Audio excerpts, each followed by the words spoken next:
Hey, I could go for a nap right now, Brooke. I don't think that sounds too bad, especially with all these clouds we've been tracking all day. Very similar to yesterday, at least as far as those winds go and overall temperatures. It's very warm. Big difference, of course, those clouds are pushing in. It's all thanks to that very large storm system. It's right off to the west, coming near Wichita, Oklahoma City. You can see all of those clouds out ahead of the front. Not tracking any rain on radar quite yet, but that will change into the next couple of hours. There's a look at all of those clouds. Live look over in Mount Vernon. Otherwise, it doesn't feel that bad outside. It's 54. It's feeling like the mid 50s. Winds, though, still very steady out of the southwest in the teens. Those gusts somewhere between 20 to 30 miles per hour. So it's very breezy today. Expecting temperatures to continue to climb close to or even right at 60 degrees. Winds also begin to shift out of the south, and that's as that system really begins to approach us. Threat tracker is up today. It's warm. It's windy. Very similar to yesterday. Of course, that big change. The clouds, isolated showers begin to kind of kick in by this evening. I think if you have any, of course, Friday night plans, you should be fine. Just, of course, have the storm track 3 apps. You can take radar on the go just in case. Keep an eye on that. As you go into Saturday, that's where we're seeing that really high threat tracker, at least comparatively, because then that heavy rain and the possibility for some storms begins to move through by the afternoon and evening. Behind the system, a few showers may stick around, very isolated.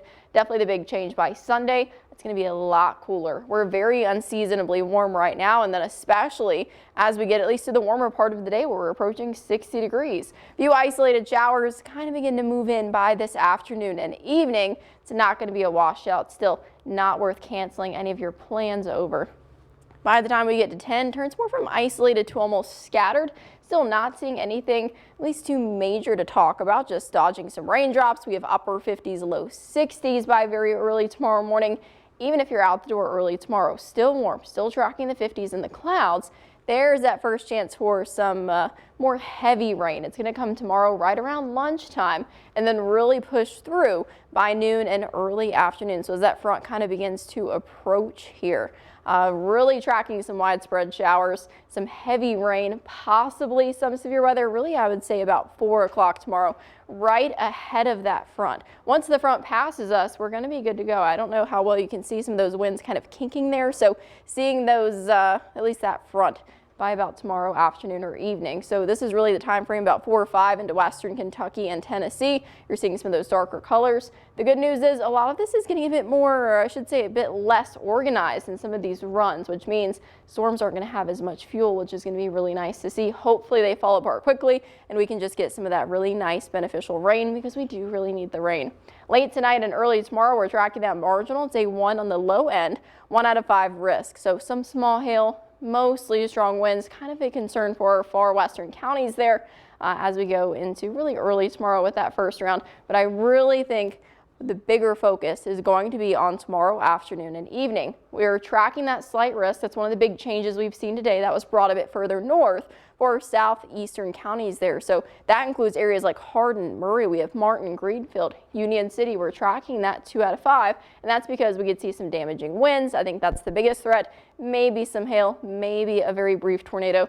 Really, the winds are going to be the big deal. Storm Track 3 app's going to be really nice to have in case we do get that severe thunderstorm warning, or even 2.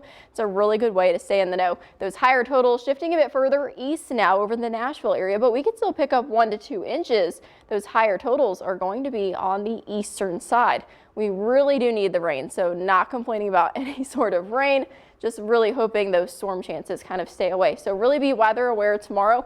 I also think it's important to note, especially with that Storm Prediction Center outlook, not to have too much anxiety over this. I know that specific area, this specific time of the year, it's not going to be a large scale severe event. So that's really good, Brooke. And I know a lot of people, do work on Saturdays and Sundays, work on the weekends. So it just sounds like give yourself some extra time to get out the door, check the app before you head out, and just be safe out there. Yeah, very much. All right, sounds good. Thanks, Katie. Thanks.